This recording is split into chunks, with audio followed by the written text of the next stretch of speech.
Praise the lord. ક્રિસ્તમાં ભાઈએ તથા બહેનો, દિવ્ય ધ્યાન સંદેશમાં તમારું સ્વાગત છે.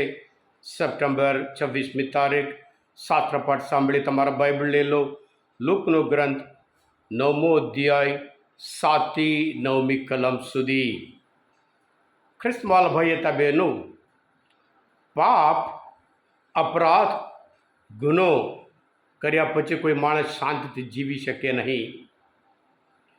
પાપ એક કેન્સર જેવું છે.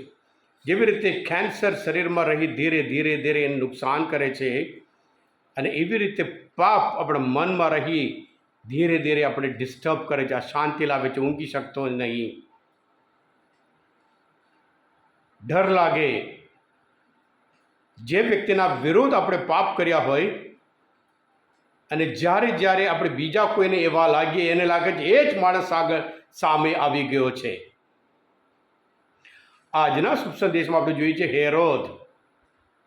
જે કંઈ બનતું હતું, જે કંઈ બનતું એટલે પ્રભુ ઈસુ ઘણા ચમત્કાર કરતા હતા, અને એમના શિષ્ય પણ એવી રીતે ચમત્કાર કરે છે. અપતૂત વળગેલાઓને સાજા કરે છે, માંદાઓને સાજા કરે છે. એ બધું સાંભળ્યા પછી ડિસ્ટર્બ, વિમાસણમાં પડી ગયો. એને લાગે છે જે સ્નાનસ્કાર યોહાને મારી નાખ્યા એ જ પાછા આવ્યા છે, અને પૂછે છે, તપાસ કરે છે, એ શું છે, કોણ છે? મેં તો એને મારી નાખ્યા છે, પણ આ કોણ છે? એટલે લોકો જાત જાતના જવાબ આપે છે કે કોઈ એલિયા હોય કે બીજા કોઈ પૈગંબર હોય એમ. અને પછી સાથે સાથે એ કહે છે કે ઈસુને મળવા તે ઉત્સુક બની ગયો. એને એટલું બધું ઇન્ટરેસ્ટ, એ સાચે જ સ્નાનસ્કાર યોહાન છે કે અથવા બીજા કોઈ છે? ખ્રિસ્તમાં ભાઈ તબેનું ગિલ્ટી કોન્શિયન્સ કહેવાય છે ઇંગ્લિશમાં. દોષિત અંતરાત્મા એટલે અપરાધ ભાવ અનુભવતો અંતરાત્મા. ગુનો કે પાપ, અપરાધ કર્યા પછી આ આપણામાં પેદા થાય છે. એમાંથી મુક્ત થવા માટે માર્ગ છે. જે પાપ આપણે કર્યા હોય, અપરાધ કંઈ કબૂલ કરવું. આપણે જાણીએ છીએ પિતર એના જે પાપ કર્યો હતો, જે અપરાધ કર્યો હતો, જે ગુનો કર્યો હતો, હું એને ઓળખતો નથી એમ કરીને એમના જીવનમાં હૃદય પલટો. અને અમુક એવા લોકો છે જે પાપ કર્યા હોય અને પછી એ માનસિક તણાવમાં આવી જાય છે. મારા આ પાપ માટે કોઈ દિવસ ક્ષમા નહીં મળે, કોઈ મને ક્ષમા નહીં કરે, દુનિયા મને સ્વીકાર નહીં કરે.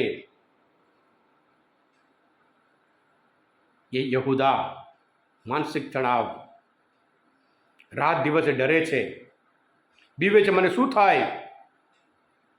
અને હજુ એવા લોકો છે માનસિક તણાવને પણ સાંભળવા તૈયાર નથી.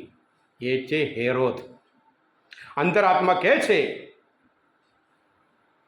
કે તે પાપ કર્યો છે, પણ એ સાંભળવા તૈયાર નથી.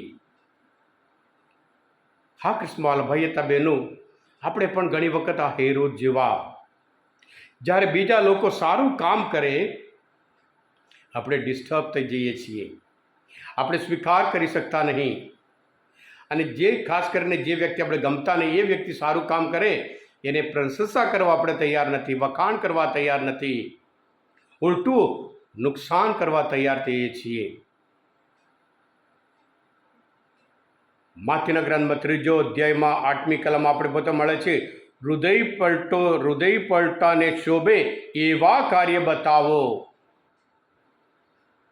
આપણે બધા દરેક આપણા જીવનમાં જાત જાતના ભૂલો હોય, અપરાધ હોય, ગુનો કર્યો હોય, પાપ કર્યા હોય, જ્યારે કબૂલ કરીએ, પ્રગટ કરીએ, કન્ફેશન પ્રાયશ્ચિત સંસ્કાર એક અદ્ભુત સંસ્કાર, જે બાર હોય, જે બોજો હોય, એમાંથી આપણે મુક્ત થવા માટે એ મદદરૂપ થાય છે. બીજા કોઈમાં એ ના હોય, પણ કેથલિક ધર્મમાં એક અદ્ભુત સંસ્કાર અંદર રાખી શકતા નહીં.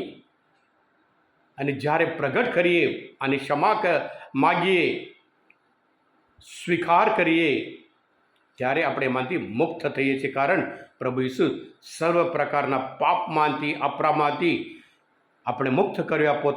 પોતાનું જીવન, પોતાનું પાવન લોહી રેડ્યું. એ જ પ્રભુ ઈસુનું પાવન લોહી આપણે સર્વ પ્રકારના પાપમાંથી, અપરાધમાંથી ધોઈ નાખે છે. હા કૃષ્ણવાલા ભાઈ હતા બહેનો, આજનો આ મનન ચિંતન શાસ્ત્ર પાઠ સમજવા માટે પ્રભુને ઓળખવા માટે મદદરૂપ થયા હોય તમે પોતે દિવ્યદાન સંદેશ સબસ્ક્રાઈબ કરજો અને બીજા માટે પણ ફોરવર્ડ કરજો, કારણ તમે બધા આશીર્વાદિત છો, અભિષિક્ત છો. પ્રભુ ઈસુ, હું તમારામાં વિશ્વાસ રાખું છું. બોલો દિવ્ય દયાનો જય.